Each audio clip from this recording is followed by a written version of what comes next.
পবিত্র মাহে রমজানের এই বরকতময় সন্ধ্যায় রাথুরা, উল্টাবাড়ি ও রঘুকোষ এই তিনটি গ্রামের যুব সংঘ এবং প্রবাসী ভাইদের সম্মিলিত প্রচেষ্টায় আয়োজিত এই মহৎ ইফতার মাহফিলে আপনাদের সবাইকে জানাই আন্তরিক স্বাগতম ও শুভেচ্ছা।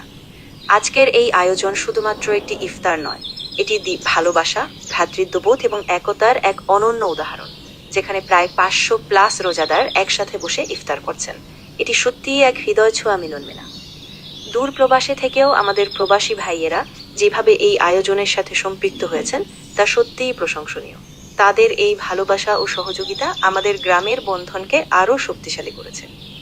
উল্টাবাড়ি মাঠ প্রাঙ্গণের এই সুন্দর, শান্ত এবং প্রাণবন্ত পরিবেশ আজ যেন এক ভিন্ন রূপ ধারণ করেছে। চারদিকে সৌহার্দ্য, হাসিমুখ আর দুয়ার সুরে মুখরিত। আসুন আমরা সবাই একসাথে আল্লাহর কাছে দোয়া করি এই আয়োজন যেন কবুল হয়, আমাদের মাঝে ভালোবাসা ও ঐক্য আরও বৃদ্ধি পায় এবং আমাদের সকলের জীবনে শান্তি ও বরকত নাজিল হয়। এই সুন্দর মুহূর্তগুলো ধারণ করেছে শখের ক্যামেরা। আপনাদের কাছে একটি ছোট অনুরোধ, ভিডিওতে ভালো লাগলে ফলো, কমেন্ট ও শেয়ার করতে ভুলবেন না। আপনাদের একটি শেয়ারই আমাদের আরও সুন্দর কাজ করতে অনুপ্রাণিত করে। সবশেষে এই বহৎ আয়োজনের সাথে জড়িত সকলকে জানাই আন্তরিক ধন্যবাদ ও কৃতজ্ঞতা। সবাইকে জানাই ইফতার মাহফিলের শুভেচ্ছা। রমজান মোবারক।